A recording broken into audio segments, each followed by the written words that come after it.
इस मंच पर से मैं किसी का निंदा नहीं करता, ओरिजिनल रूप बतलाने के लिए आया हूँ। शिव जी की चर्चा करिए, शिव जी का रूप देखिए कैसा है। एक बार सदा शिव जी जब सत्संग करने के लिए सती को लेकर जाते थे, अचंबू गए कुंभ सिपाही, तो सती साथ थी। सती को सुनने में मन नहीं लगता था, लेकिन सदा शिव जी भजन भेद ले लिए थे, उसको सुनने में मन लगता था। सदा शिव जी ध्यान में बैठते थे, सती का मन नहीं लगे। तो एक दिन सती का पिताजी राजा दक्ष यज्ञ किया। कहाँ यज्ञ किया? वो कंखल में, हरिद्वार में कंखल जगह है, वहाँ उसके सदा शिव जी के ससुर जी का नाम था राजा दक्ष प्रजापति।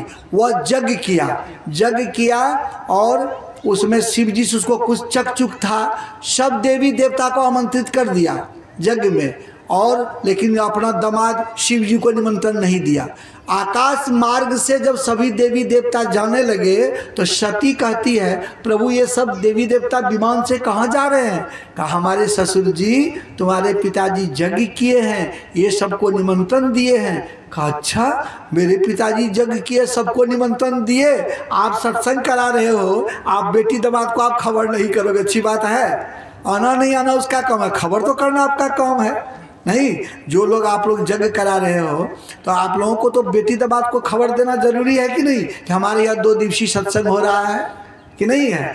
तो अब देखिए ये वो इसको निमंत्रण नहीं दिया, तो सती को बड़ा आश्चर्य लगा। सती कहती है नहीं दिया निमंत्रण तो क्या हुआ, चलिए।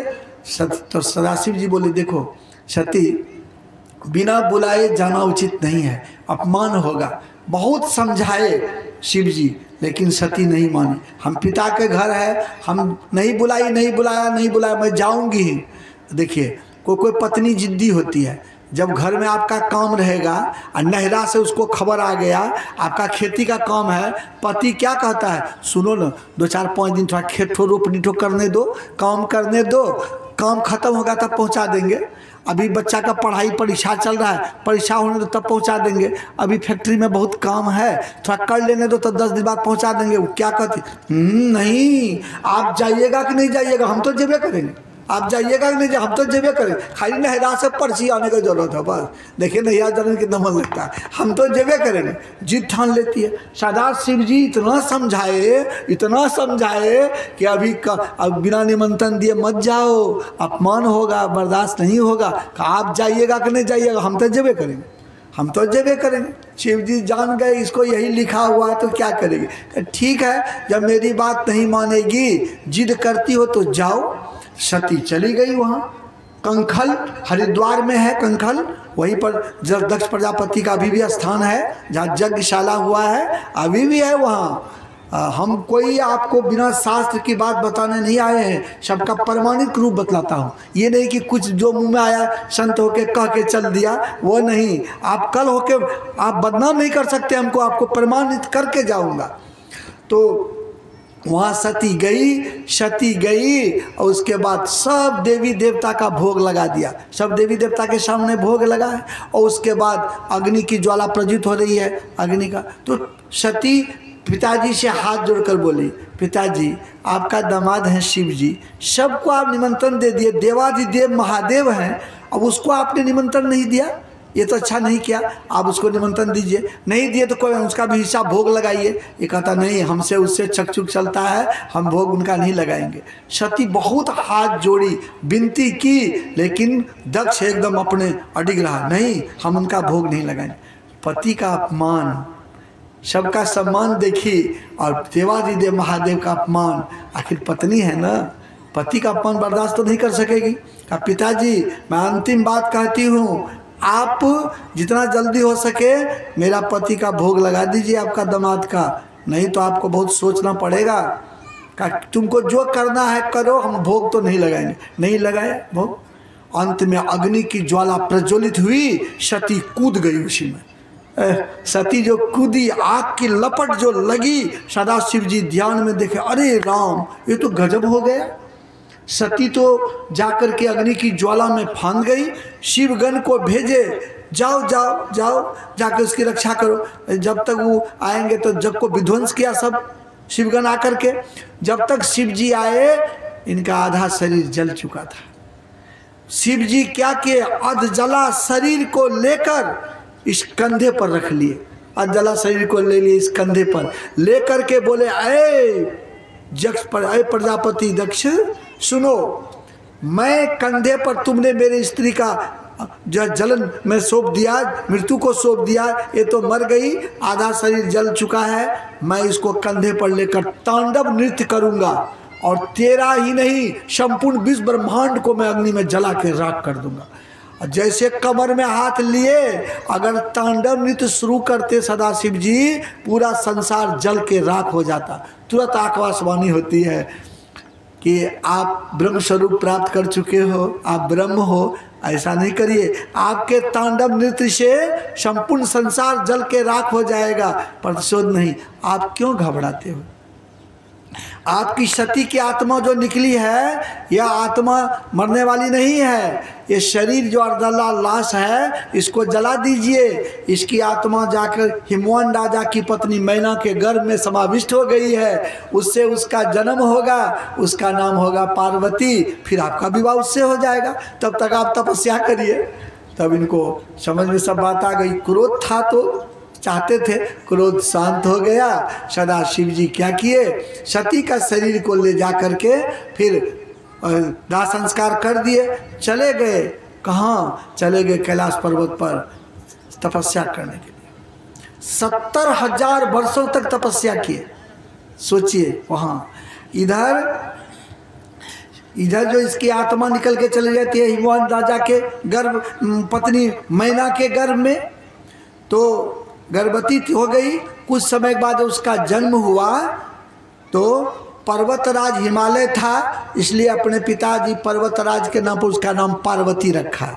नारद जी एक दिन गए बीना बजाते हुए, उसका भाग रेखा देखा, कहा तेरी पुत्री तो जगत जननी जगदम्बा है और इसका विवाह तो सदाशिव से होगा। ठीक, नारद जी चले आए। जब 6 साल की हुई पार्वती, तो पार्वती एक दिन दीने में सो गई थी, ऊपर में सोई हुई थी वो अपना महल में, और नारद जी कुछ ऋषि को लेकर मैना के पास गए थे, माता मैना के पास, इनको कहने के लिए। और वो पार्वती क्या स्वप्न देख रही है कि मेरे पास ऋषि महात्मा आए हैं और मुझसे कहते हैं पार्वती तुम तपस्या करने चले जाओ, शिवजी तपस्या कर रहे हैं, तेरी तपस्या पूरी होगी तो तेरा विवाह शिवजी से होगा, शिवजी से तेरा विवाह होगा, तुम चले जाओ तपस्या करने। वो देख रही है तो आकाशवाणी हुई, उसमें रामायण में लिखा, शुरू में पढ़िएगा बालकांड में, तप बल रचई बिरंची विधाता, तप बल विष्णु सकल जगत्राता, तप बल शंभु करहि संहारा, तप बल शेष धरहि महिभारा। क्या माने हुआ? तप बल के कारण ब्रह्मा जी सृष्टि करते हैं, तप बल से विष्णु भगवान सबका पालन पोषण करते हैं, तप के बल से सदाशिव जी सबका संहार करते हैं, तप बल शेषनाग तपस्या के बल से धरहि मही भारा, मही मने पृथ्वी, पृथ्वी के भार को ग्रहण करते हैं। तप आधार सब सृष्टि भवानी, जाई करऊ तप अस जिय जानी। ए भवानी तप ही आधार है, यह सोच करके जाओ पार्वती तुम तपस्या करो। उसकी नींद खुल जाती है। और इधर नारद जी भी वहाँ पहुँचते हैं कुछ ऋषि के साथ, कहते हैं माता मैना को प्रणाम करते, तेरी पुत्री 6 वर्ष की हो गई, उसको नैमिखारण पर्वत के गुफा में भेज दो तप करने के लिए, क्योंकि वो तपस्या करेगी, शिव जी भी तपस्या करते हैं, दोनों की तपस्या पूरी होगी, तेरी पुत्री का विवाह हो जाएगा शिव जी से। पार्वती फूट फूट कर, पार्वती नहीं उसकी माँ मैना फूट फूट कर रोने लगी, एक ठो एकलौती पुत्री हुई है, इसको भी तप करने भेज दूंगी, रहूंगी कैसे? तो कहती रोने की बात नहीं, उसको भेजना पड़ेगा, यही लिखा हुआ, वो जगत जननी जगदम्बा माता है। अब उधर तब तक पार्वती भी आ गई, कहती माँ अभी अभी मैं स्वप्न देखी हूँ, ऐसा ऐसा ऋषि हमको स्वप्न में बता रहे थे, इसीलिए तपस्या करने जाना पड़ेगा। अब माँ क्या करेगी? अब तो तपस्या करने के लिए भेजना ही पड़ेगा। ठीक, तो पार्वती चली गई तपस्या करने। वो तपस्या कर रही है, पार्वती तपस्या करने चली गई। जब तपस्या इधर ये 70,000 वर्ष में तपस्या करे, वो भी तपस्या करने लगी। तो भगवान विष्णु सोचे, देखें कि पार्वती एकनिष्ठ भक्ति करती है कि नहीं। भगवान विष्णु क्या किए, वो अपना रूप सुंदर बना, भगवान विष्णु तो सुंदर ही हैं, शंख चक्र गदा लेकर के सुंदर रूप बना के भगवान विष्णु चले जाते हैं वहाँ नमीखांड पर्वत पर। कहते हैं पार्वती ध्यान तोड़ो, मैं आ गया, देखो मुझको मैं कितना सुंदर हूँ, विवाह कर लो। पार्वती कहती आप कौन हो, जिसका मैं ध्यान करती हूँ आप वही इष्ट हो कि दूसरा हो। कह मैं भगवान विष्णु हूँ, देखो ना मेरा रूप को। कह नहीं, बरऊँ शिव न तरहूँ कुमारी। देखिए कितना ठोस भजन है, बरऊँ शिव न तरहूँ कुंवारी। या तो शिव जी का वरण करूँगी, शिव जी से विवाह करूँगी, नहीं तो कुंवारी रह जाऊँगी और किसी देवी देवता से शादी नहीं करूँगी। विष्णु भगवान को बड़ी चोट लगी, एकनिष्ठ भक्ति नहीं। ये आप लोगों को थोड़ा कभी काली मैया कीजिए, कभी दुर्गा दैया, कभी कृष्ण कन्हैया, कभी बलराम भैया, कभी छठी मैया, धाए धाए अगरबत्ती बनता है। भंडारा होता है, एक एक कोट सबको खिला देगा, किसी को पेट भरेगा, पेट छनवना उठेगा कि 10-20 कोट जाने दीजिएगा तब न कुछ छत्ती पड़ेगा। तो अगरबत्तियों दिखाते तो किसी एक को दिखाइएगा तब ना, धाई धाई जो अगरबत्ती बदलते हैं। काली मैया कीजिए, दुर्गा दैया, कृष्ण कन्हैया, बलराम भैया, छठी मैया, धाए धाए, किसी को पेट किसी का भरेगा, कोई प्रसन्न होगा, किसी एक को कर लिए। तो शिव जी की ही पूजा करिए, ओम नमः शिवाय का जप करिए, उनके रूप का ध्यान करिए, उसी की पूजा करिए।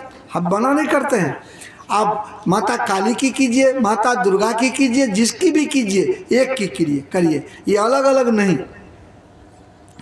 तो अब रूप अलग अलग है, हम पहले बताया है सब एक, पहले बता दी ईश्वर स्वरूप में। अब देखिए शिव जी के बारे में कैसा स्वरूप है। तो वो चले गई तपस्या करने, तो विष्णु भगवान लौट गए। जब उसकी तपस्या पूरी हो गई, किसकी तपस्या, पार्वती की, तो आकाशवाणी हुई, पार्वती सदाशिव जी की तपस्या पूरी हो गई, वो कैलाश से लौट चुके हैं, तुम भी लौट जाओ, घर चले जाओ। ये भी लौट के आ गई। तो सदाशिव जी जब आए तो नारद जी को बुलाए। ये सब बहुत रहस्यात्मक है, ये सब सुनने को जल्दी नहीं मिलेगा। सुनिए आज का इस प्रवचन को, मैं कैसा शिव चर्चा सुनाता हूँ। जो शिव जी की पूजा करते हैं वो भी, जो नहीं करते वो भी, दोनों गदगद हो जाएंगे शिव चर्चा को सुनकर। तो ईश्वर का स्वरूप, शिव जी का क्या स्वरूप है उसको मैं बतलाता हूँ। तो अब वो भी आ गई। नारद जी को सदाशिव जी कहते हैं मेरी तपस्या पूरी हो गई और पार्वती की भी तपस्या पूरी हो गई। अब ये करिए, आप जाइए, हम दोनों का बरतुहारी कर दीजिए, ब्रह्मा जी से पाती लिखवा लीजिए, शादी का समय फिक्स कर दीजिए, हम लोग विवाह कर लेंगे। नारद जी अकेले आ गए। आए तो माता मैना को प्रणाम किए, बोले ऐसी ऐसी बात है, मुहूर्त आ गया है, आपकी पुत्री भी आ गई है, सदाशिव जी भी आ गए हैं, और दोनों अब सदाशिव जी का विवाह का समय पार्वती से लिखा हुआ है। ब्रह्मा जी को बुलाया जाए और पाती सब लिख करके, सही लगन तारीख सब देख करके विवाह का फैसला किया जाए। तो माता मैना बोली कोई बात नहीं, ठीक है, जब तपस्या पूरी हो गई तो कर लीजिए।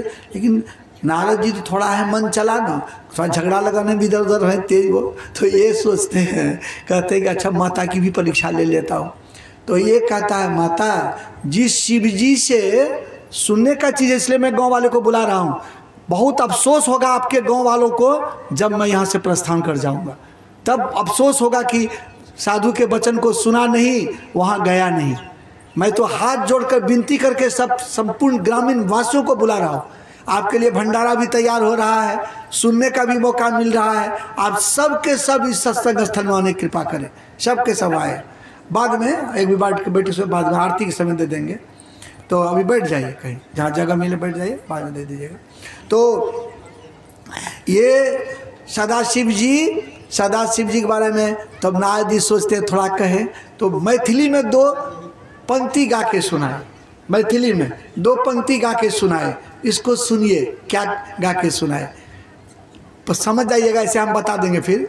वो क्या गा के नारद जी कहते हैं, धुर की कहबोगे बहिना गौरी दाई के बर के देख लो, गौरी दाई के बर के देख लो, आँख उठल दहिना धुर की कहबोगे बहिना।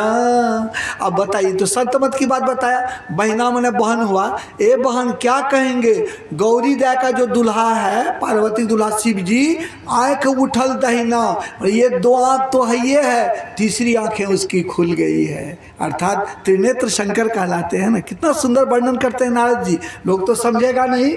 गौरी दाई के बर के देख लो, गौरी दाई के बर के देख लो, आँख उठल दहिना धुर की कहबोगे बहिना। माता ये जो है मैना कहती क्या बोले, वो समझी नहीं। जो मेरा दामाद होने वाला उसका दहिना आँख ऊपर में उठा हुआ है, सबको दो आँख है, उसको यहाँ आँख ऊपर में, वो तो राक्षस है, डेमोन है वो, साइक्लोप, तीन आँख जिसको तो साइक्लोप कहलाएगा, वो तो राक्षस कहलाएगा, तीन आँख है।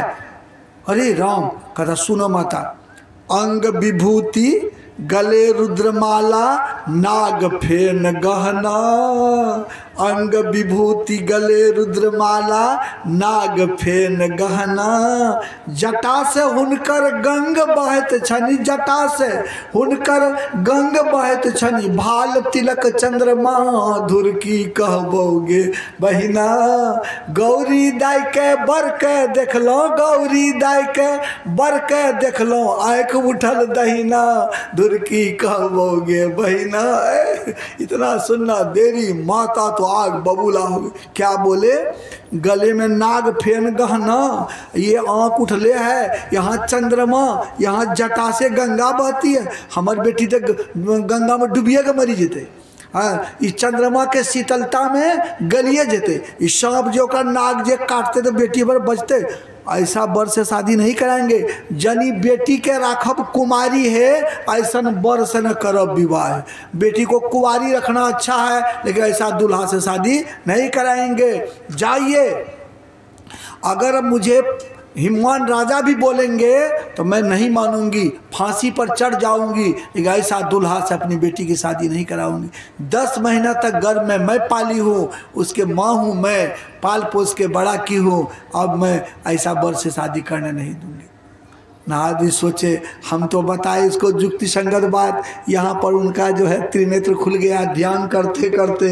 ये तो संतमत की बात है, ये तो ध्यान साधना की बात है, तीसरी आंखें खुल गई है, ये माता समझ नहीं रही है। नाग फेन गहना है, सूरज जब आगे बढ़ती है तो फन उधर से फुफकार मारता है। जब ध्यान करने के लिए बैठिएगा, ये संतमत का ज्ञान है, जब आपकी सूरत आगे जाएगी उधर से फन खुल मारेगा फुफकार नाग, तब क्या करिए, जप रूपी हथौड़ा से उसके फन पर चोट करिए, जप रूपी हथौड़ा से चोट करिए, करते करते उसका फन कुचला जाएगा। जैसे वो हटेगा, तम हट फटे ज्योति भरे आकाश का तू सैर कर, तब दिखाई पड़ेगा नीली पीली लाल सफ़ेदी, शाही सन्मुख आता है, छट छट छट छट बिजली छटके भोर का तार दिखाता है। तब न ये बात संतमत का ज्ञान है, इसको मैना क्या समझे, तो मैना गुस्सा के फायर हो गई, उनको शादी नहीं करना जाओ। तो नारद जी तब बोलेगा कोई उपाय करता हूँ। नारद जी के पास बहुत बुद्धि है। नारद जी कहते हैं माता सुनो, अब यह याद रखिएगा, नारद जी कहते हैं माता मैना से, बहुत युक्ति संगत बात कहते हैं, आप लोग भी सुनिए। कहा माता सुनो, मैं एक बार गया ब्रह्मलोक। नारद जी कहते हैं, मैथिली में आप लोग नहीं समझेंगे, वो तो मैथिली में सुनाए, हम आपको ट्रांसफ़र करते हैं हिंदी में। तो मैं एक बार गया ब्रह्मलोक, मैंने क्या देखा, ब्रह्मा जी सरस्वती माता को बहुत मानते हैं। तब मैं गया विष्णु लोक, तो विष्णु लोक में मैंने क्या देखा, भगवान विष्णु माता लक्ष्मी को बहुत मानते हैं। तब मैं गया शिवलोक, आज न तेरी बेटी पार्वती बनी है, इसके पहले इसका नाम था, ये जो है जन्मी थी राजा दक्ष के घर में, इसका नाम था सती, है ना, सती था इनका नाम। उस समय मैं सती के घर गया, शंकर जी घर, तो सदा शिव जी स्नान करने के लिए गए थे गंगा में, और सती वहाँ चौका लगा रही थी।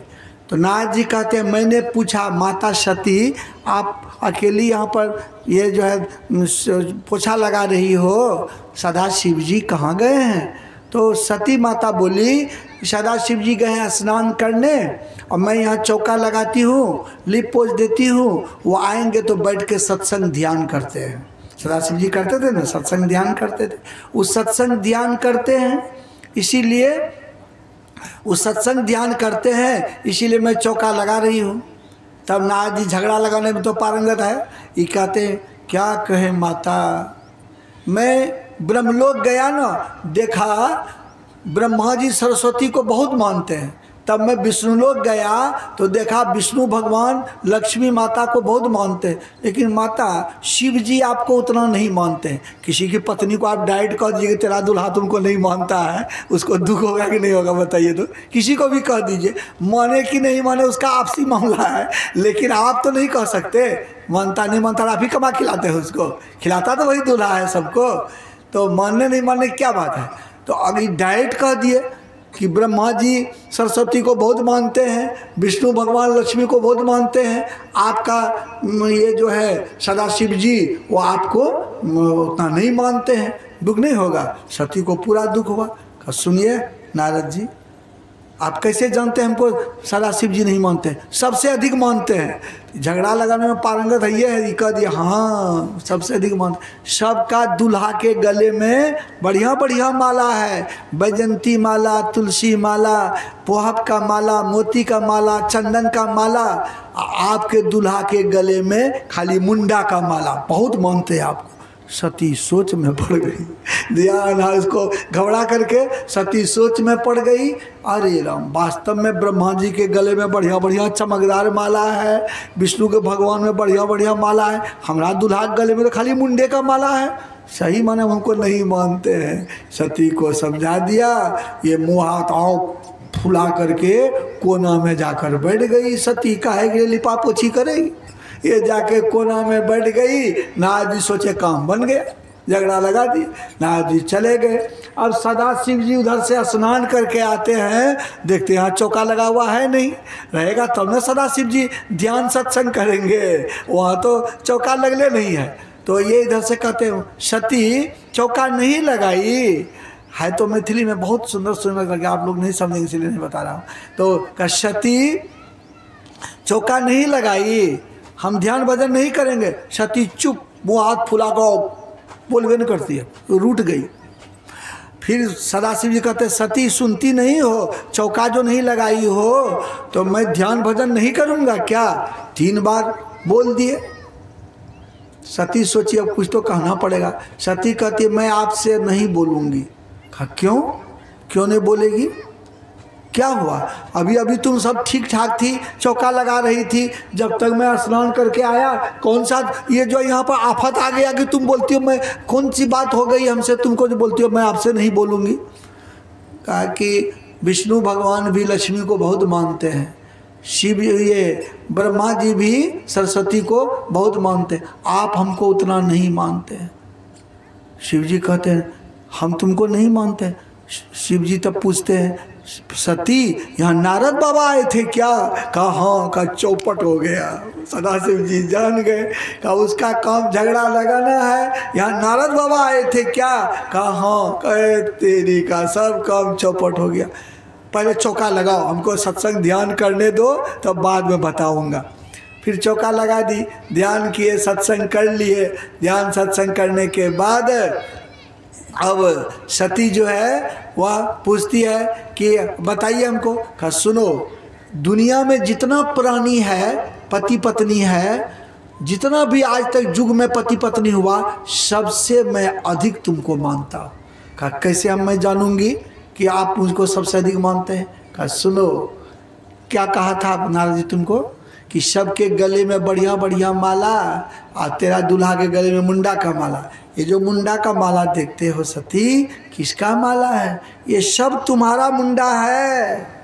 देखिए बढ़िया सुनिए, ये सब तुम्हारा मुंडा है। जितना बार तुम इस संसार में आई हो और सब बार तुमसे मैंने विवाह किया है। नाम सुनो, सती, उमा, गौरी, पार्वती, गिरिजा, भवानी, शंकरी, ये सब तुम्हारा नाम है। अलग अलग जन्म में तुम आई हो, सब बार में तुमसे विवाह किया।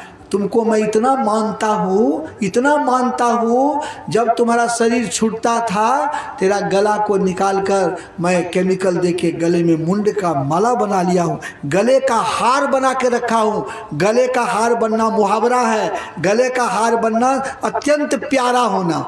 गले का हार बनने का अर्थ शिक्षक लोग पढ़ाते हैं अत्यंत प्यारा होना। तो मैं तुमको गले का हार बना के रखा हूँ। कौन दुनिया में कोई ऐसा है जो हर जन्म में एक पत्नी से शादी करके और उसका मुंडा को गले में लटका रखा है? मैं दुनिया में जितना पति पत्नी है, दाम्पत्य जीवन है, सबसे मैं तुमको अधिक मानता हूँ। तुमको तो इतना प्यार करता हूँ, गले का हार बना के रखा हूँ। ये सब तेरा मुंडा है। सती, उमा, गौरी, गिरजा, भवानी, शंकरी, जया, विजया, सब तेरा नाम है, सब जन्म का तेरा मुंडा है। बोलते हो हमको आप नहीं मानते? बताओ। अब तो सती को काटो तो खून नहीं। सती अब सोच में पड़ जाती है, सती को काटो तो खून नहीं, सती सोच में पड़ जाती है अब क्या होगा। अब तो कहते अच्छा प्रभु एक बात बताइए, सब जन्म में मैं आपकी पत्नी बनी हूँ, तो सब जन्म में मैं मरती हूँ, फिर आती हूँ, फिर मुझसे विवाह होता, आप नहीं मरते हो? कहा नहीं, मैं नहीं मरता। कहा क्यों? मैं अमर कथा जानता हूँ। रहस्यात्मक चीज़ है, शिव चर्चा ऐसे होता है। बिना पैसा का आपको शिव चर्चा आज मिल रहा है। इतना चर्चा सुनने में हमको बुलाने में 3000 रुपया लगेगा भाड़ा खाली। आज हम फ्री में सुना रहे हैं, सुन लीजिए। एक बार शिव चर्चा करा के हमसे देखिए तब पता चलेगा शिव चर्चा किसको कहते हैं। तो यह है सदाशिव जी कहते हैं कि सब जन्म में तुम्हें, हाँ मैं अमर कथा जानता हूँ। कहा तो हमको भी सुना दीजिए ना प्रभु अमर कथा, तो हम भी नहीं मरेंगे कभी, सब दिन आपकी पत्नी बनी रहेंगे। कहा अमर कथा इतना हल्ला गुल्ला में नहीं होता है, वो शांत जगह में होता है। कहा ले चलिए प्रभु, शांत जगह में ले चलिए।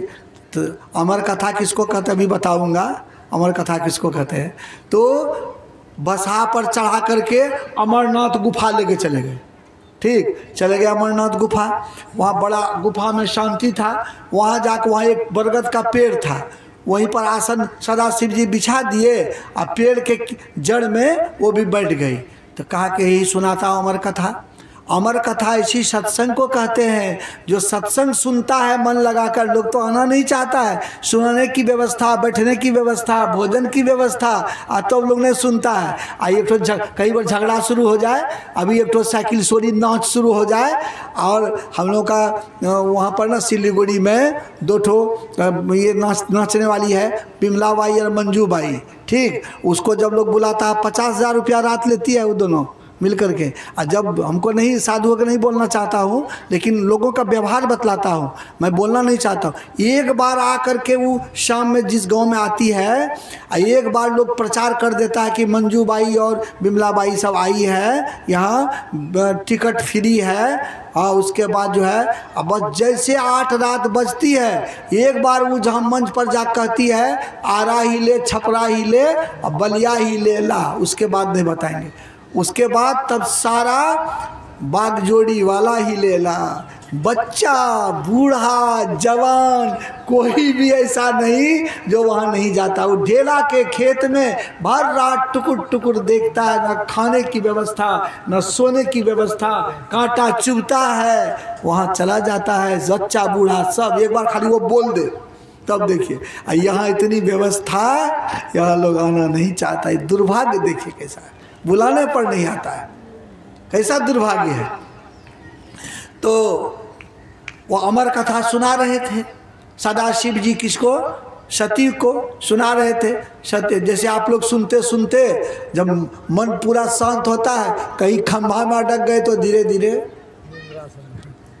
कभी कभी इधर कभी पीछे, नहीं नींद आ जाती है। तो सती को जो सुना रहे थे, सती सुन रही थी तो हुकारी मार रही थी। जी हाँ कर, जैसे आप लोग हम सुना रहे हैं, आप लोग देख रहे हैं, आप लोग हम सोच रहे हैं कि आप लोग सुन रहे हैं। सबको आप लोग सो जाइएगा तो किसको? पाल पट्टी को सुनाएंगे बताइए तो। शिव जी की आंखें बंद थी, हुकारी दे रही थी, शिव जी सुना रहे थे। धीरे धीरे सती माता को नींद आ गई, आग बंद करके ये झुक गई, सो गई, हुकारी बंद। ये कथा को उसी पेड़ के कोटर में एक सुग्गी अंडा दी थी, अंडा में चूजा था। ये कथा वही सुन रहा था, वो बच्चा सुन रहा था। वो सोचा माता को तो नींद आ गई, अब हुकारी नहीं भरने पर शिवजी कथा बंद कर देंगे। अमर कथा है, पूरा सुनूंगा तब ना अमर होऊंगा, आधे सुना हूँ। वो अमर कथा के प्रभाव से सुग्गी का बच्चा अंडा प्रस्फुटित होकर के बाहर निकल गया। वही कहता है जी हाँ, जी हाँ। कभी कभी कहता मेरे कथा चालू है, ये हुकारी भर रहा है। पूरा कथा सुन लिया जब सुग्गा का बच्चा ठो, जब पूरा कथा वो सुन लिया, तब शिव जी आँख खोले, देखते हैं ये तो सती तो सोई भी है। मरिए सती, कथा नहीं सुनी तुम? कहो देखिए प्रभु आधे तक फलाना जगह तक सुनी हूँ। कहा उसके बाद तब? कहा मुझे तो नींद आ गई, मैं नहीं सुनी। कहा तो हुकारी कौन भर रहा था? अब खोज रहे, खोजते खोजते दृष्टि पड़ गई सुग्गी के बच्चे पर। कहा यह अनर्थ हो गया, सुग्गी का बच्चा सुन लिया अमर कथा, जिसको सुना देगा सबको अमर कर देगा, जिसको इसको सुनाएगा सबको क्या कर देगा? अमर कर देगा। अब क्या करूं? त्रिशूल छोड़ा, त्रिशूल जो ही छोड़ा और सुग्गी के बच्चा बेतहाशा भागने लगा, त्रिशूल उसका पीछा करने लगा। अब त्रिशूल शिवजी का त्रिशूल है, पीछा करने लगा। शिवजी जा रहे हैं, त्रिशूल जा रहा है, सुग्गी का बच्चा बेतहाशा उड़ते उड़ते बेचारा भाग रहा है, बच्चा भाग रहा है। संयोग से उधर से वेद व्यास जी महाराज अपनी पत्नी को लेकर जा रहे थे। कुछ ऐसी बात वेद व्यास जी बोले, उसकी पत्नी हंस दी तो मुंह खुल गया। सुग्गी का बच्चा धाई से मुंह में घुस के उसके घर में चला गया। सुग्गी का बच्चा चला गया वहाँ चला गया। अब त्रिशूल वहाँ, ऋषि पत्नी है, त्रिशूल वहाँ नाचने लगा। तब तक शिवजी आ गए। शिवजी पूछते हैं कि वेद व्यास जी से, महाराज जी इधर से सुग्गी का बच्चा गया, संत है झूठ बोलेगा? कहा नहीं, गया तो है, आपने देखा? कहा देखा है। कहाँ है? कहा क्या बात है? कहा उसको मैं मारूंगा। कहा उसको मारने के लिए आपको बहुत पाप करना पड़ेगा, पहले मेरी पत्नी को मारना पड़ेगा। ऋषि पत्नी की हत्या का पाप, जीव हत्या का पाप, स्त्री हत्या का पाप, और उसके अंदर में फिर तब वो पक्षी को मारेंगे, पक्षी हत्या का पाप, उसके जीव हत्या का पाप। आपको 5 ठो पाप लिखेगा, तब हम बता देंगे।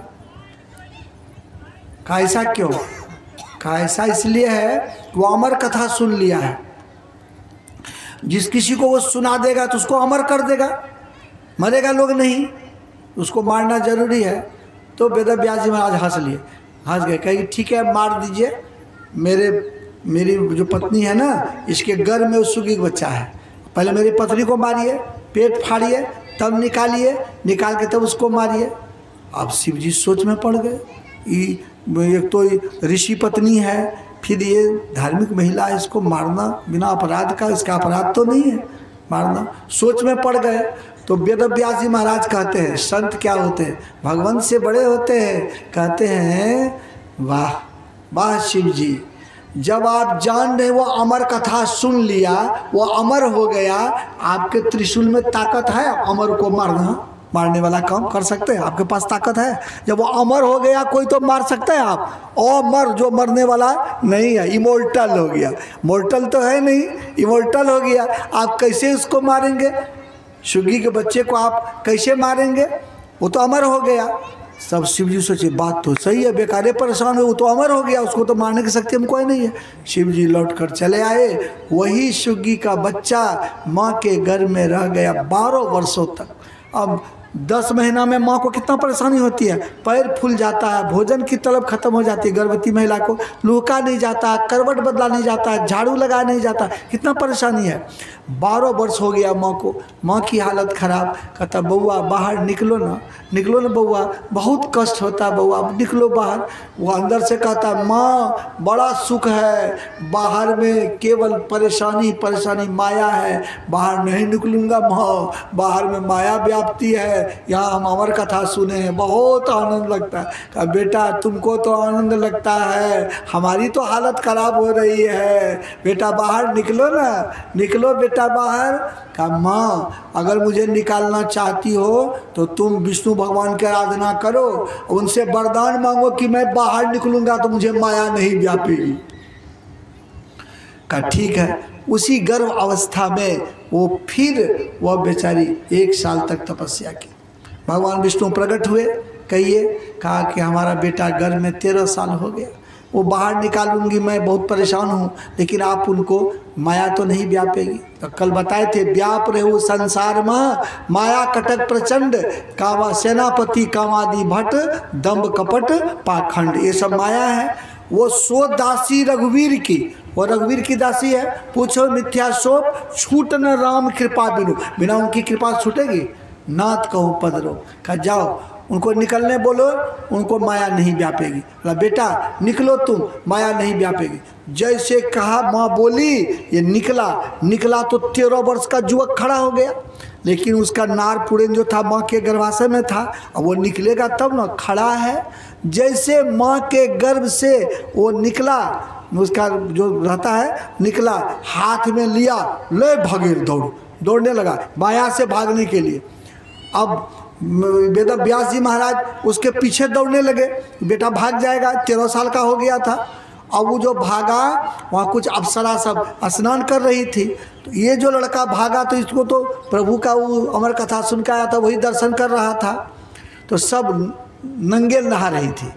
तो ये बालक को तो माया व्यापेगा नहीं, ये इसको कोई मतलब नहीं, उसे ही चला गया, वो लोग कुछ नहीं। जब ये बूढ़े व्यास ऋषि व्यास जी महाराज जा रहे थे, सब कोई डर के मारे कपड़ा किया रहे हैं, कपड़ा पहनने लगी।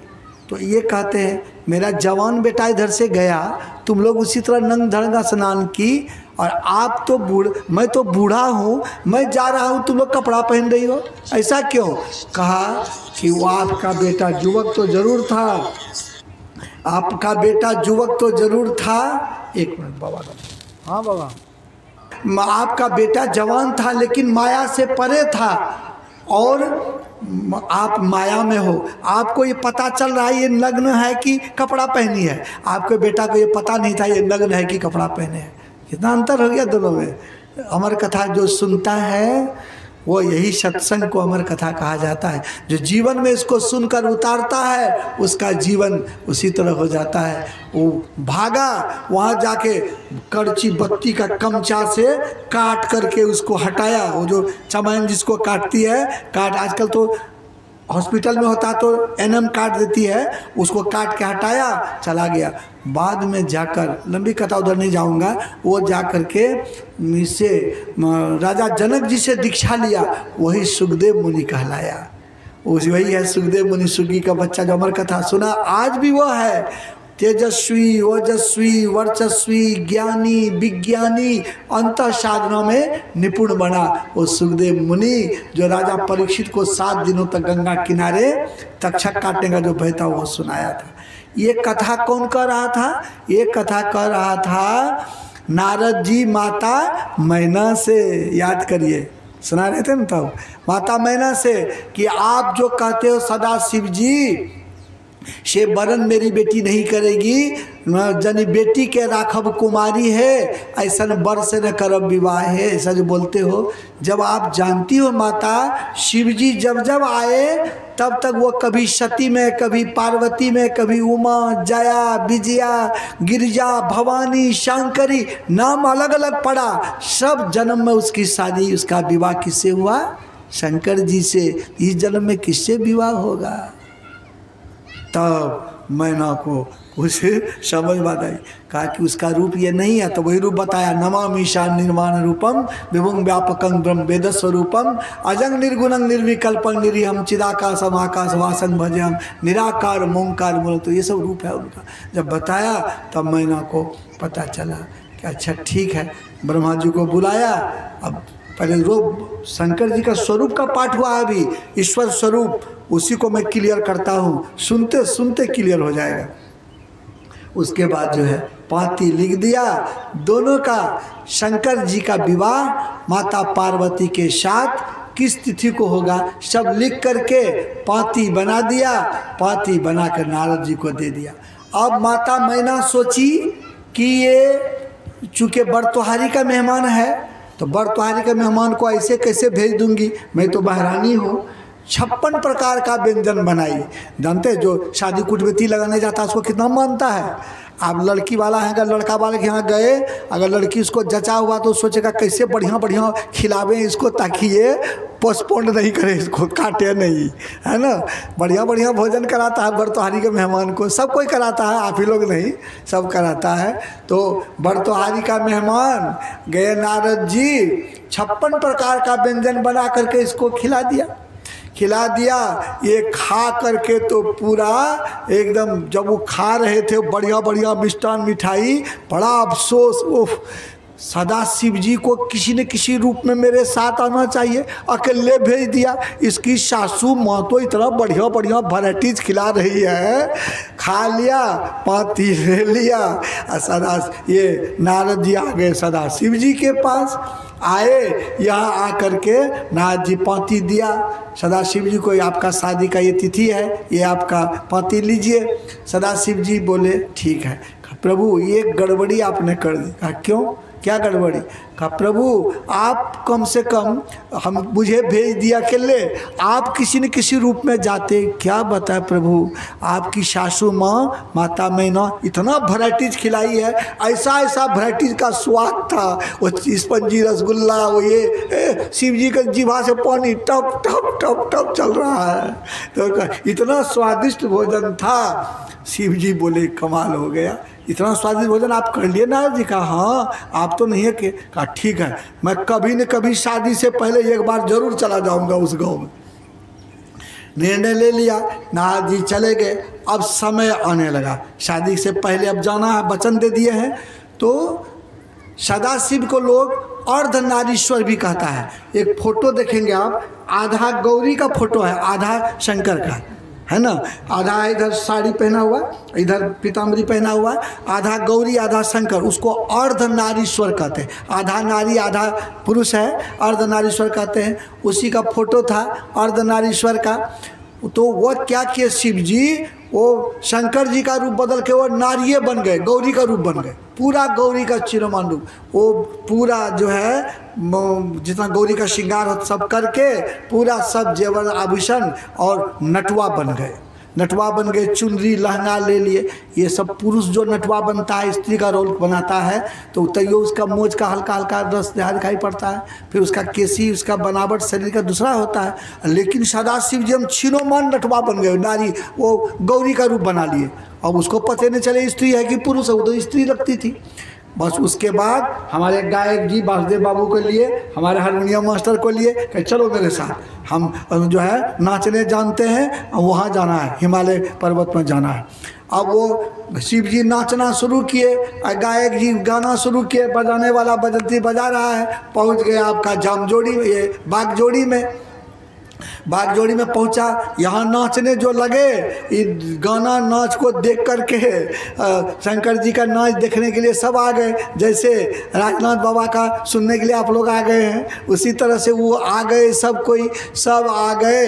अब वो इतना नाच अच्छा था उनका, शिव जी का नाच, इस सब लोग गदगद हो गए। नाचते गाते, गवैया भी वैसे तगड़ा था है। क्या सुने सुबह में, घूम घूम के सत्संग कराया, प्रचार बाबा में ही ने। अब सुने ना, तो वह प्रचार कर दिया। वो घूम करके जाने लगे। अब जो है बागजोड़ी से चले गए भागलपुर चले गए पूर्णिया चले गए अररिया से फारबिसगंज। हम 7 जिला टप के आए हुए बताते हैं। फारबिसगंज से चले गए और जोगबनी, उसका विराटनगर, अब चले गए हिमवान राजा की तरफ। रोज नाच करते गए, बढ़ते गए, आज इस गांव में, कल उस गांव में, परसों उस गांव में नाच दिखाते गए, चले गए। जाते जाते पहुंच गए हिमवान राजा के राज में, हिमालय पर्वत के पास पहुंच गए। सोचे ससुराल का गांव तो आ गया। अब उसका ये बाजा की आवाज़, वो नाल का वो ताल देख करके सारे बच्चे बूढ़े आ गए। सदाशिव जी बने हैं नटवा। नटवा का नाच जो ये दिखाया, सारी जनता आके ऐसा एकदम लगे, पूरा नाचने लगा। कुछ माताओं के मन में हुआ, नटवा तो बहुत आया इस राज्य में, इस गांव में, ऐसा नटवा तो पहली बार देखा हूँ, ऐसा नटवा तो आज तक नाच नहीं करने वाला देखा, पहली बार इस राज्य में ऐसा नटवा आया है। अब क्या करूँ? सब महिला कहेगी चलो माता मैना को एक बार दिखला दो ये नाच।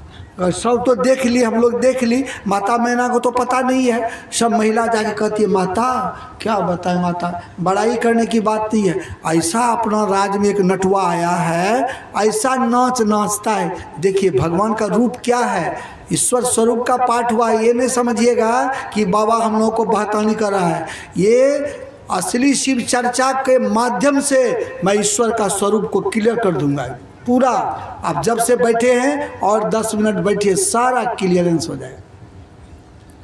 उसके बाद जो है उधर से वो माता मैना को जो ये सब महिला बोली, माता मैना भी सज धज के आ गई। वो जो आने लगी तो नटवा तो शिव जी तो जानते थे, शिव जी तो पहचान गए मेरी सासू माँ आ रही है, लेकिन वो तो नहीं पहचानी कि ये नटवा शिव जी है, ये तो गौरी का रूप बना के नटवा का रूप बना हुआ था, वो तो नहीं पहचानी कि ये शिव जी हैं। वो आ रही है, ये ना सोचा जब सासू माँ आ रही है तो और बढ़िया से नाचने लगा, और जो ये नाचने लगा ना, इसकी नाच को देखकर माता मैना को रहा नहीं गया।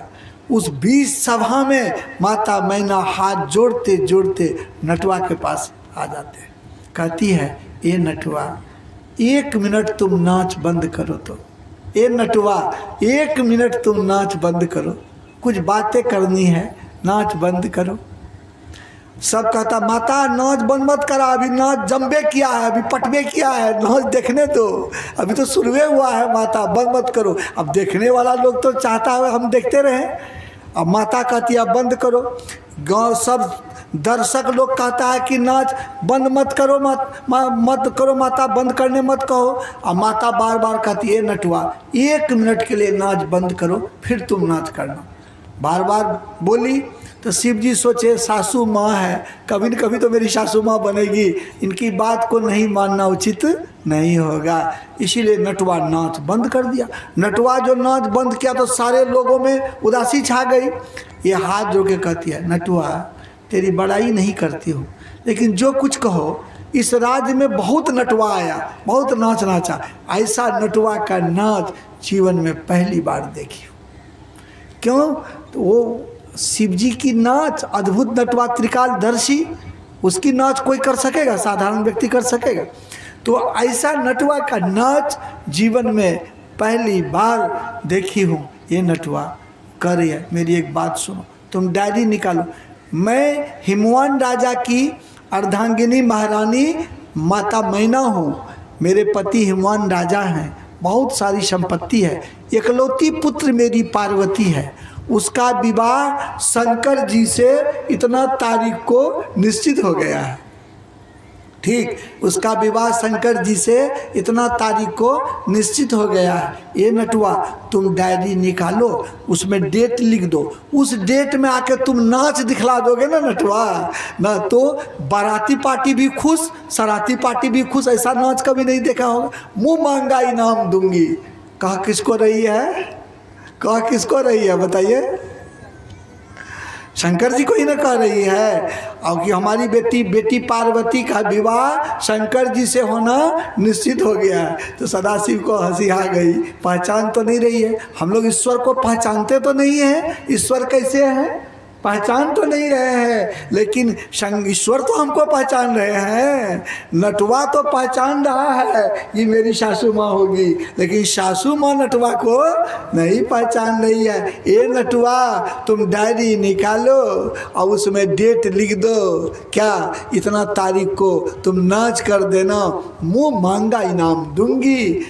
ऐसा नाच जो मेरे शरारती पार्टी आएंगे मेरे ओर से वो भी प्रसन्न, और शंकर जी की जो बाराती पार्टी आएगी वो भी प्रसन्न हो जाएगा। ऐसा नाच जिंदगी में नहीं देखा। नाम करेगा कि अब हिमवान राजा के यहाँ गए तो ऐसा अदृश्य नाच को देखे, जो ऐसा नाच जीवन में कभी नहीं देखने मिला। सब जगह नाम होगा। डायरी निकालो। अब सदाशिव जी पड़ गए सोच में, अब मैं क्या करूं? मैं डायरी में लिख करके उस दिन में नटवा बन के नाच करूं कि इसका जमाई बन के इसका बेटी से विवाह करूं, अब क्या करूं, ये तो पड़ गए अब फेरा में। सदाशिव जी अब मैं क्या करूं। सदाशिव जी बिल्कुल चुप, एकदम चुप, कुछ नहीं बोल रहे हैं, बिल्कुल चुप है। अब माता को तो लग रहा है माता पहचान नहीं रही है, ईश्वर स्वरूप को पहचानना आसान नहीं है, लेकिन अभी पहचान में आएगा। तो कहा, क्या कहा कि ये जो है नटुआ, वो कहता है चुप है। माता कहती है नटुआ तुम कुछ नहीं बोलते हो, एकदम चुपचाप हो, कुछ नहीं सोचते हो, तुम कुछ नहीं बोलते हो नटुआ, तुम बिल्कुल चुपचाप हो, क्यों? बोलो ना कितना पैसा चाहिए, कितना पैसा चाहिए, सुनो तुमको कितना पैसा चाहिए। तुम जानते हो मैं हिमवान राजा की अर्धांगिनी हूँ, हिमालय के क्षेत्र में हीरा मोती जेवर जेवरात मणि माणिक भरा हुआ है, कितना चाहिए तुमको बताओ। सुनो एक काम करो, मैं आधा राज्य, आजकल एडवांस का ज़माना है, तुमको एडवांसे में लिख देती हूँ, आधा राज्य में एडवांस में तुमको लिख देती हूँ। आधा जब हम अपना बेटी का शादी करेंगे ना, हमको तो बेटा है नहीं, आधा राज्य हम अपना पुत्र को दे देंगे, अपना बेटी दामाद को दे देंगे, आधा तुमको लिख देती हूँ, निकालो कागज, एडवांस से ले लो आधा। अब शिवजी मन में सोचने लगे, शिवजी हंसने लगे, शिवजी हंसने लगे। आप समाप्ति पर आप देख लीजिए भंडारा का, हम समाप्ति करेंगे इसको, और लास्टे है ना ये, इसको स्वरूप को जान लीजिए। तो शिवजी जो है, इतना जल्दी आप लोग उगता जाते, इतना सुंदर चीज़ सुनाता हूँ, आप लोग कैसे उगता जाते। शिवजी हंसने लगे, हमारा दोनों हाथ में लड्डू है, आधा यखन आधा तखन, नहीं आधा अभी मिलेगा आधा शादी के बाद मिलेगा, दोनों हाथ में लड्डू, आधा यखन आधा तखन, आधा अभी आधा तभी। अभी नाच का लिखूंगा उसमें डायरी में, आधा अभी राज मिल जाएगा, आधा शादी के बाद मिलेगा, तो दोनों हाथ में तो लड्डू मेरा है, दोनों संपत्ति मेरा। हंसने लगे। तो ये कहती है ए नटुआ तुम बार बार हंसते हो, डायरी निकालो ना, हम एडवांस दे देंगे, तुम निकालो, ये स्टाम्प निकालो, हम आधा तुमको राज लिख देती हूँ, मैं एडवांस से दे देती हूँ, तब तो तुमको विश्वास होगा, आधा दे दूँगी। नटुआ सोचे कि अब ये मानेगी नहीं, अब मैं शादी करूँगा कि नटुआ का नाच दिखाऊँगा इसको। तो सोचा ऐसी बानी इसको सुनाता हूँ कि ये एकदम दो टप्पा दौड़ करके ही घर चले जा। तो नटुआ कहता माता, हाथ जोड़ के कहता माता तुम मुझको एडवांस देना चाहती हो? कहा हाँ। तो ऐसा करो ना माता, एडवांस में अपना पार्वतियों को दे दो ना एडवांस में। ये बात जो शिव जी बोले कि एडवांस में पार्वती को दे दो, माता तो पहचानी नहीं ईश्वर स्वरूप को, आप पार्वती को दे दो। माता का तो तरवा का लहर मगज चढ़ गया। क्या बोले ये नटुआ, तुम नटुआ का देखिए नहीं पहचानने के कारण तुम नटुआ का नाच कर कर करके तुम अपना पेट भरते हो, ये गांव वो गांव नाचते हो।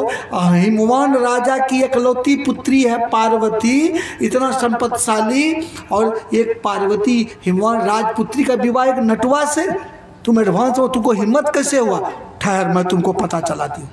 बस लंबा देख करके वो चली जाती है हिमवान राजा के पास। अब क्लियर करूँगा मैं, हिमवान राजा के पास जाके सारी बात सुना दी, ऐसा ऐसा नटुआ आया है। वो नटुआ तो बेजोड़ का नटुआ है, वो नाचने वाला बेजोड़ का नटुआ है, और ऐसा नटुआ का नाच तो जिंदगी में पहली बार देखी हूँ। सब बात बता दी, बताई। हिमवान राजा को भी क्रोध हुआ, इसलिए क्रोध हुआ हिमवान राजा को। 2 मिनट के लिए आप लोग बेसी कानाफूसी नहीं करिए, 2 मिनट रुकिए ना। तो अब इसको क्लियर नहीं करेंगे तो कैसे ईश्वर स्वरूप पता चलेगा आपको? शिव जी का रूप क्या है कैसे पता चलेगा? हम मंच पर इतना गुनगुनाइए नहीं तो हम बंद कर। सुने हिमवान राजा तुरंत सेना तैयार किए, बोले चलो सेना लेके चलो। तो उसको कौन नटुआ है, इसको इतनी हिम्मत, हमारी बेटी को एडवांस में मांग लिया, चलो। सारी सेना आ गई, सारी सेना आ गई। उसके बाद नटुआ शिवजी भी, और ये नटुआ यहाँ पर है, सब सेना। तो देखिए हिमवान राजा भी रथ से आ रहे हैं, सोचा हमारे ससुर जी भी अब आ रहे हैं। सारी सेना चारों तरफ से घेर लिया। घेर जो लिया, जितना गांव वाले थे, जो दर्शक लोग, सब तो भाग गए। बीच में फंस गया गायक बजनिया नटुआ, 3 तो फंस गया, सब तो भाग गया। नटुआ सोचा अब देखिए ईश्वर स्वरूप क्या है, सोचा अब तो पकड़े जाएंगे। वो जो तप किए थे 70,000 वर्ष तक पहाड़ के गुफा में, ये ध्यान की आवश्यकता है। जो तप किए थे सदाशिव जी, वो तप के बल से आए, एक बार उंगली ऐसे घुमा दिए, चारों तरफ से एकदम एक बांध बंध गया। अब जो सब सेना उसके अंदर आवे लगा आग में जल जाएंगे। जैसे रावण सीता को स्पर्श करना चाहता था ना, लक्ष्मण रेखा में आग लगती थी, उसी तरह आग लगने लगा। सारी सेना झुलसने लगी। दौड़ के जाके सारी सेना कहती है, ए राजन, ये कोई साधारण नटवा नहीं मालूम पड़ता है, ये तो एक बार उंगली घुमा दिया है तो पूरा उसके अंदर हम लोग जाते लगता आग, शरीर जल जाएगी। ये देखिए ईश्वर में कितना शक्ति होता है। ये आग से शरीर जल जाएगी पूरा, हम लोग नहीं जा पाएंगे, जल जाएंगे, आप जाएंगे। था हिम्मत पर, कहता ठीक है मैं जाऊंगा। वो वहाँ से निकल के चला। अब शिव जी सोचने लगे, मेरे ससुर जी हैं, आते हैं, उसको भी अगर इस तरह जलाएंगे तो कभी कभी उसको पता चलेगा, ससुर जी को दुख देना उचित नहीं होगा। एक बार फिर उंगली ऐसे घुमा लिए, समेट लिए। अब वो नटवा की तरफ जाने लगा। अब नज़दीक पहुँचेगा इसको पकड़ने के लिए, वो शिव जी बजाए। अच्छा से शिव चर्चा वाला सुनिए शिव जी के स्वरूप को। वो चुटकी बजाए, चुटकी बजाए तो इसकी आंख बंद हो गई। किसकी? हिमवन राजा की। आंख जब खुली देखता नटवा गायब है। बस वहाँ भगवान राम तरकस तीर लिए, बलकल फेंटा लिए, माता सीता बगल में है, मांग में सिंदूर भरा हुआ है, भगवान राम और सीता वहाँ खड़ा, नटवा गायब। देखिए ईश्वर का रूप क्या होता है। तब ये हाथ जोड़ के हिमवन राजा क्या कहते हैं, बहुत सुनने वाला चीज़ था, आप लोगों को बताइए नहीं। नीलाम्बु श्यामल कोमलांगम सीता समारो पितवा में भागम पाड़ो महासायक चारु चापम नमामि रामम रघुवंश नाथम। राम का रूप बन गए शिव जी। देखिए शिव जी कौन है, राम का रूप बना के दिखा दिया। फिर चुटकी बजाए, वो रूप गायब। अब फिर जो है आँख इसकी बंद खुलती है, देखती है, वो रूप गायब है। बांसुरी लिए, मुकुट लिए और तो ये पीताम्बरी पहने, और उसके बगल में राधिका सब है, रुक्मिणी है, सबके सामने खड़े। अब उसको कहते हैं गोविंदम गोकुलानंदम जगता पितरम पीताम्बर धर्म हरिम करके प्रणाम करते हैं। फिर चुटकी बजाए, वो रूप भी खत्म। अब आ जाते हैं वो, फिर आँख इसकी खुली विष्णु रूप में। देखिए शंकर जी का रूप बतलाता हूँ। आगे जाते हैं विष्णु रूप में। आप लोग तो सोचते हैं शंकर जी अलग है, राम अलग है, वो अलग है। अब मैं प्रमाणित करके बतलाता हूँ, इसको सुनिए। तब आगे विष्णु रूप में, तब प्रणाम करते हैं शंख चक्र गदाधरम नारायणं चतुर्वाहम श्री वत्स पद्भूषितम। नारायण रूप में आप चतुर्भुजी रूप धारण किए वो विष्णु हो, प्रणाम करते हैं। सब रूप को जब दिखा दिया, चुटकी बजाए, सदा शिव जी वहाँ त्रिशूल लेके खड़े हो गए। माता पार्वती खड़ी है, मांग में सिंदूर भरा हुआ है। अब तो हिमवान राजा को लगा ये कौन सा रूप है कि माता पार्वती मेरी पुत्री घर में है, अभी विवाह भी नहीं हुआ है, ये कौन पार्वती मेरी पुत्री के रूप में है, इसके मांग में सिंदूर भरा हुआ है। शिव जी वहाँ पर त्रिशूल लेके खड़े हैं। तब हाथ जोड़ के हिमवान राजा कहता है, कर्पूर गौरं करुणावतारं संसार सारं भुजगेंद्र हारं सदा बसंतं हृदयार बृंदे भवं भवानी सहितं नमामि। भवानी सहित मैं आपको प्रणाम कर रहा हूँ। तब शिवजी का वो जो रूप था देखा, ये देखिए ईश्वर का स्वरूप कैसा कैसा होता है। सगुन रूप में रूप बदला।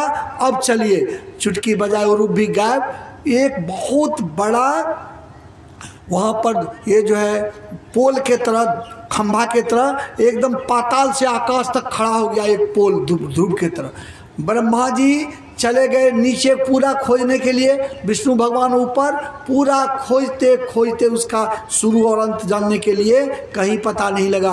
आदि न अंत तो मध्य कहाँ है, न आदि का पता लगा, ईश्वर स्वरूप आसान है, न आदि का पता लगा न अंत का पता लगा, तो मध्य कहाँ है। कहा प्रभु आपका आदि अंत कहाँ है। तुरंत वो जो स्तंभ था ज्योतिर्लिंग में बदल गया। वो ज्योति और वो जो है शब्द वहाँ होने लगी, ज्योति प्रकाशमय हो गया, उसी समय आकाशवाणी हुई, विंदु नाद महालिंगम शिव शक्ति निकेतनम देहं शिवालयं प्रोक्तम सिद्धम सर्व देहि नाम। वही बिंदु और नाद की जो उपासना करता है, ये संत मत का ज्ञान है, वही उस शिव जी का इस रूप का दर्शन करता है। यही श्री ईश्वर का असली स्वरूप है। प्रभु अकथ अनाम अनामय स्वामी गोगुण प्रकृति परे, जो तीनों गुणों के प्रकृति के पार में है, सब क्षेत्र क्षर परापर पार में, उसको रूप को जानने के लिए बिंदु और नाद की उपासना करना पड़ेगा, तब उसका असली स्वरूप को हम लोग जानेंगे। यही संत मत का ज्ञान बतलाता है। तो इस ज्ञान को हम लोग जानने के लिए मैं शिव चर्चा के रूप में आपको सुनाया शिव जी का असली रूप क्या है। तो शिव जी को प्रभु कैसे मिले थे? सत्संग करके, सदगुरु करके।